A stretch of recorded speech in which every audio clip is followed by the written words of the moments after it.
Yes. Please. Yes, it was actually a very shocking incident to hear the death of my daughter Raudhas. So as soon as we heard the death of Raudhas, her mother, brothers and many members from our family, in total 12 members came to Rajshahi. So the next day morning we went accompanied with the local investigation officers to the mortuary. So I have seen the body very well, and all the members, we have seen the body of my daughter, and even the accompanying police officer also, he was there when we were seeing the dead body. Okay, so I have inspected the physical marks which was present on her face, and I took note of these things, and all the members, we have seen what are the physical signs which were present on her face.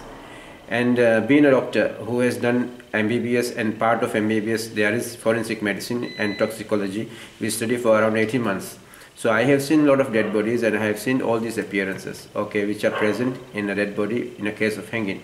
So the first thing we have noticed was the ligation mark was not in accordance with what they have told. They said that she died by hanging from a scarf, shawl scarf, okay, which they used to cover the head. So this is totally not in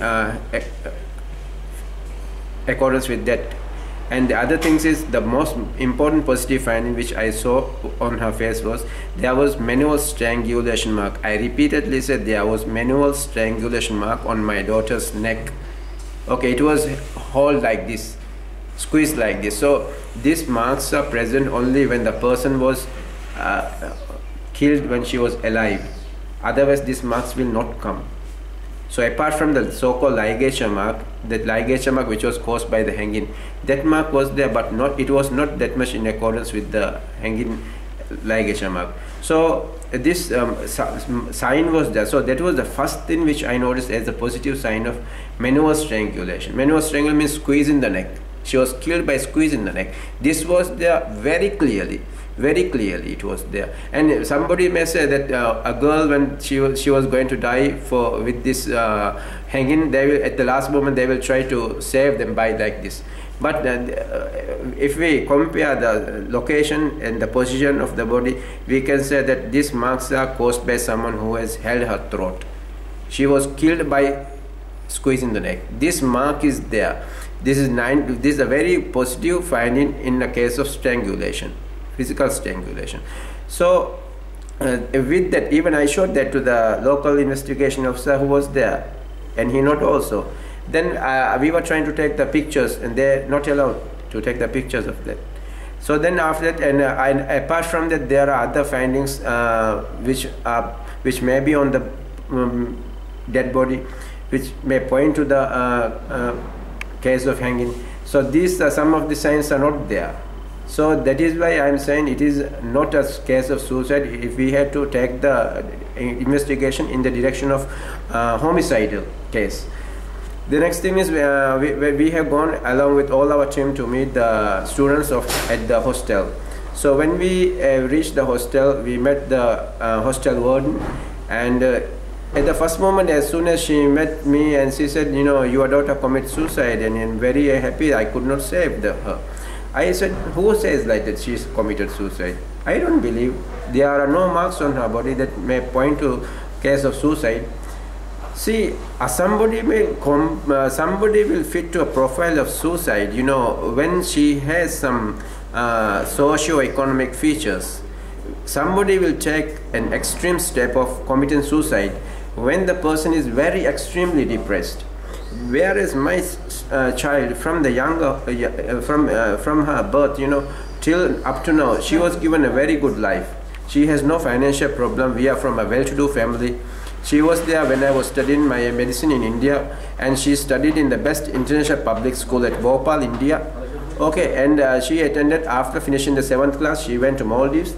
She joined in Malay, the capital secondary school, and after finishing the 10th class, she gave the London Cambridge O-level examination, and she got more than 6 distinctions in London O-level examination, and she was among the top 10 students in Maldives. So she has a very brilliant academic career, and after finishing that, she did the 12th class examination, and then again she gave the London Cambridge A-level examination. In that also she got excellent marks.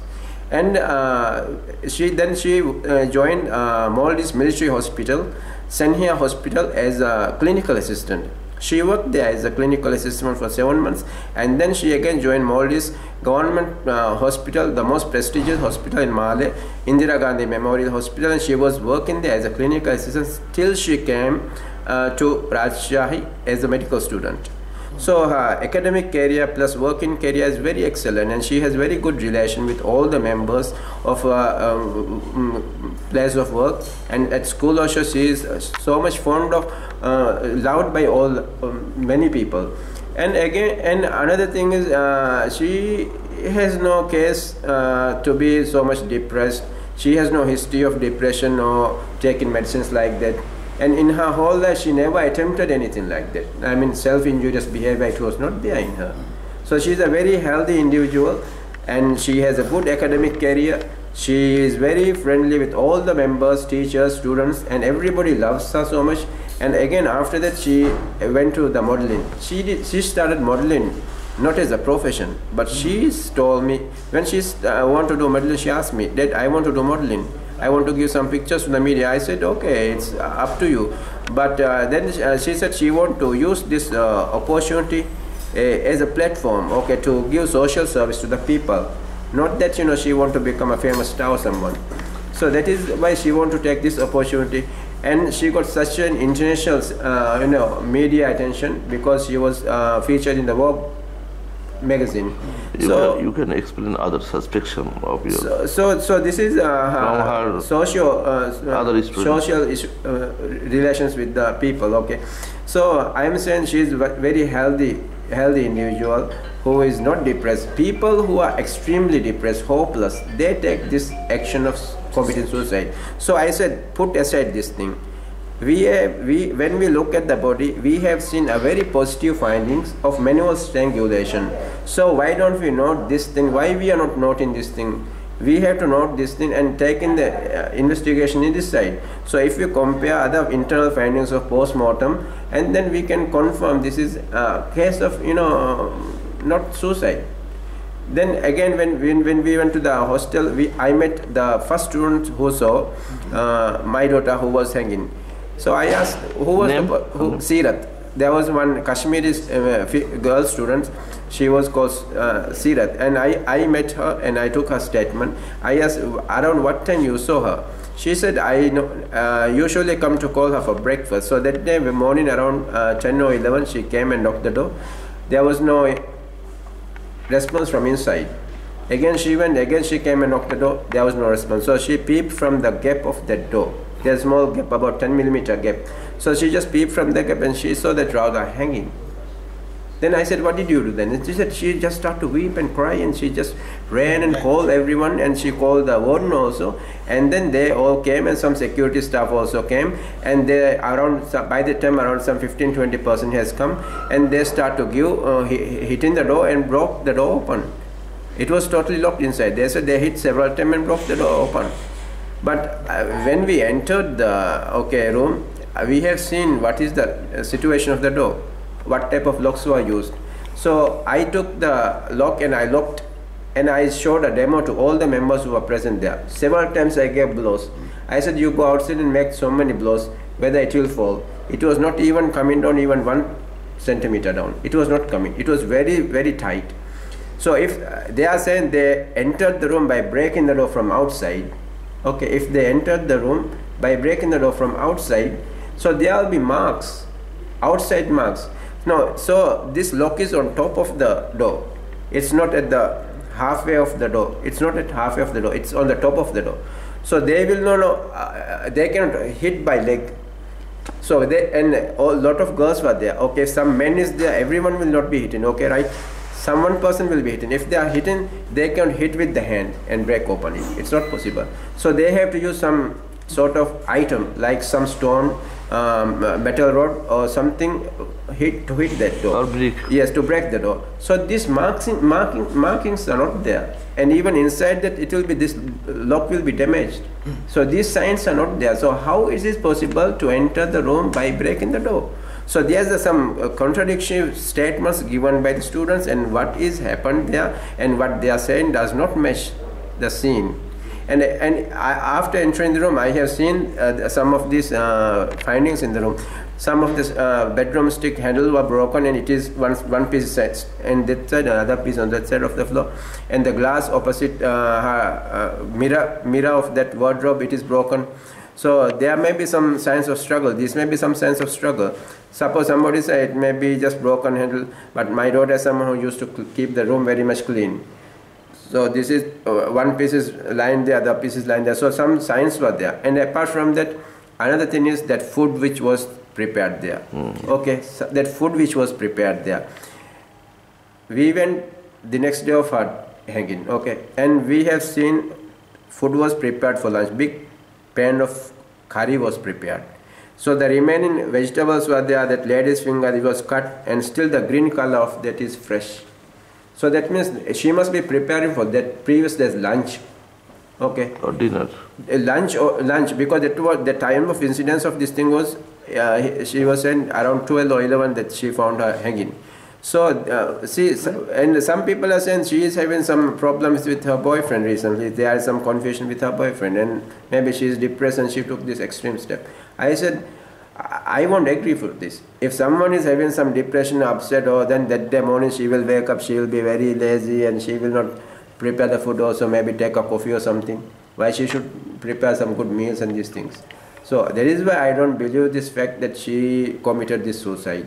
So you may mention about Seerath's act before some. And previously also, see, this student who is called Seerath, my daughter has informed to her mom the same week that Seerath has tried to put some medicine, some tablets into her juice, and she offered that juice to her. We asked how she knows this. There are some tablets. She said this girl came and offered the juice, and when she started to take the juice, she started to feel very sleepy and giddy, something like that. So then she just took a look of the glass.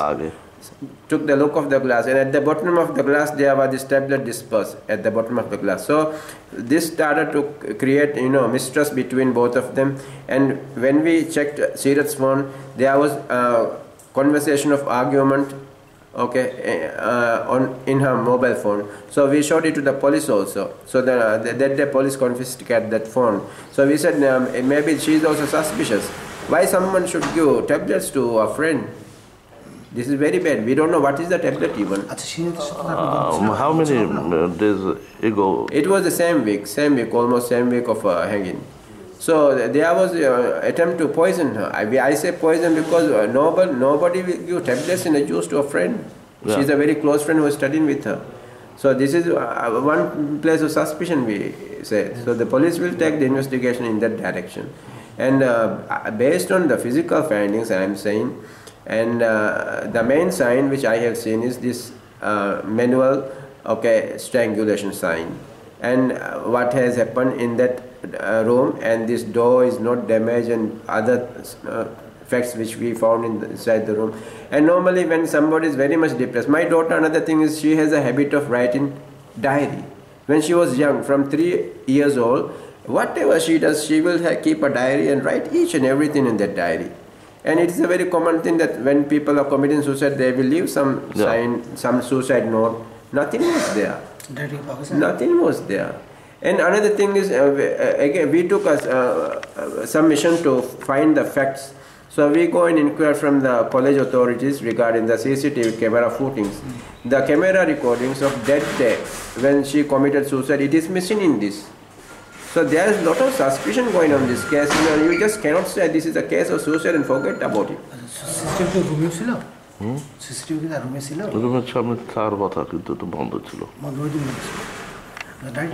is acting of your Maldives police here? So we have informed even our Maldivian government regarding these things, and our police officers are also here to find the facts regarding this whole thing. So they are doing their best to, in cooperation with these local police investigation officers, they are also trying to find the facts regarding the incident.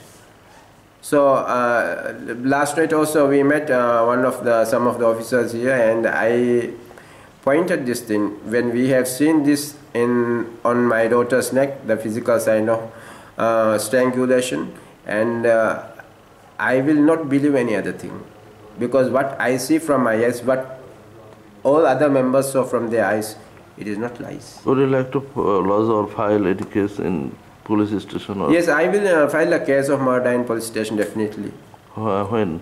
That is going on. The legal formalities are going on. We are trying to find lawyers for this thing. Okay, thank you. The database.